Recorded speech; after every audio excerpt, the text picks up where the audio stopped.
कृष्णा। आज हम आपको ज्येष्ठ माह के तीसरे अध्याय की कथा सुनाने जा रही हूँ। तो प्रेम से बोलिए ज्येष्ठ मास की जय हो, विष्णु भगवान की जय हो।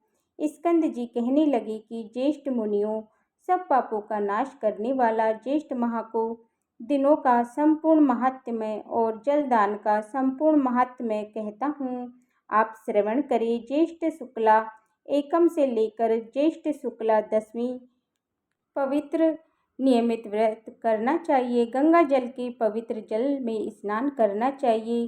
समस्त तीर्थों के अभाव में जो भी जल मिले वह भी गंगा जल के समान ही कहा गया है। जो स्नान करता है वो 100 जन्मों के इकट्ठे किए हुए 10 प्रकार के पापों से मुक्त हो जाता है। इसमें ये कुछ भी अन्याय नहीं है। इन दिनों में अनेक प्रकार के दानों को देना चाहिए।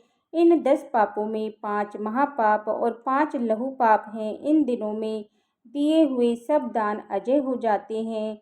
हे ब्रह्माओं, ज्येष्ठ अमावस्या शुक्ला तृतीया के दिन अपराह समय में प्रसिद्ध सम्मान नामक कल्प प्रारंभ हुआ। उस तृतीया के दिन सम्मान नामक कल्प में स्नान, दान, तर्पण तथा ब्राह्मणों को भोजन कर्म को तथा विष्णु भगवान के निमित्त जो व्यक्ति और भक्ति श्रद्धा करते हैं उनको अनंत कोटि कई गुना अधिक फल प्राप्त होता है। और जो ज्येष्ठ शुक्ला तृतीया के दिन पंचांग अग्नि साधक नामक व्रत आरंभ होता है। पंचाग्नि साधक नामक व्रत करने से मनुष्य समस्त पापों से छूट जाता है और तेज में सूर्य के समान हो जाता है। इसमें कोई संदेह नहीं है। इस तृतीया के दिन विशेषतया व्रत करना चाहिए।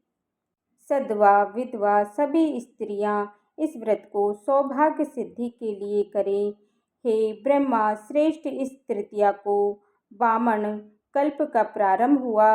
इस अतः तृतीया के दिन दही और चावल का दान करने से भगवान वामन संतुष्ट होते हैं। आज के दिन विधि पूर्वक श्राद्ध, तर्पण और ब्राह्मण भोजन करने के कर्म को करना चाहिए। 1 मास तक ब्राह्मणों को दही का भोजन कराना चाहिए। शुक्ल चतुर्थी के दिन कपिल ऋषि के पवित्र आश्रम में कुंड से 4 भुजाधारी विनायक गणेश जी प्रकट हुए। इसीलिए चतुर्थी के दिन ना करें और सब लोग गणेश जी का पावन उत्सव मनाएं। पंचमी के दिन घी में पके हुए मालपुए आदि से ब्राह्मणों को भोजन कराना चाहिए। पाल की शुक्ल चतुर्थी के दिन सती उमा प्रकट हुई थी। इसीलिए स्त्रियां इस चतुर्थी के दिन सौभाग्य और वृद्धि के लिए पार्वती का विविध उपचारों से पूजन और संगीत, नाच आदि उत्सव करके संतान की इच्छा हो तो शुक्ल षष्ठी के दिन स्त्रियां जल, पुष्प, वस्त्र, सुगंध वस्तु आदि के द्वारा उमा पार्वती जी का पूजन करें। ज्येष्ठ शुक्ल सप्तमी के दिन ज्येष्ठा नक्षत्र के अंत में जो माँ का पूजन नहीं करता है उनके वहाँ ज्येष्ठा दरिद्रता का वास होता है। इसमें संशय नहीं है। दरिद्रता से भयभीत मनुष्यों को सप्तमी के दिन माँ उमा का पूजन और दशमी के दिन विवय विस्तार के अनुसार गंगा जी का पूजन करना चाहिए। अतः 10, 11, 11 इन तीनों दिनों से एकादशी का व्रत, साथ ही कहा एकादशी का व्रत समस्त पापों का नाश करने वाला है। इसका व्रत निर्जल उपवास करने से सिद्धि होती है।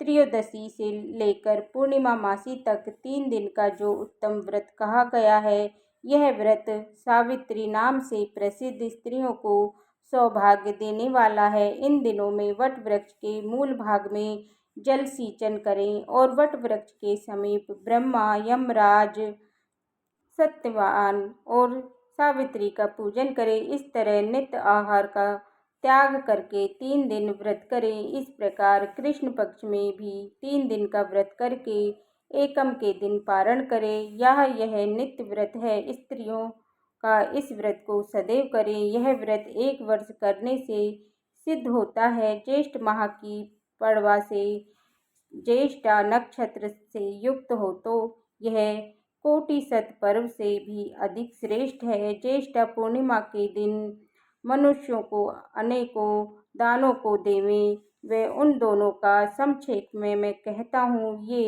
तपोधान ज्येष्ठ पूर्णमासी के दिन कर्म फल आरंभ हुआ, इसीलिए उस दिन स्नान दान तर्पण और ब्राह्मण भोजन जो मण पूजन पितरों के उदित से करते हैं वो परम पद को प्राप्त होते हैं।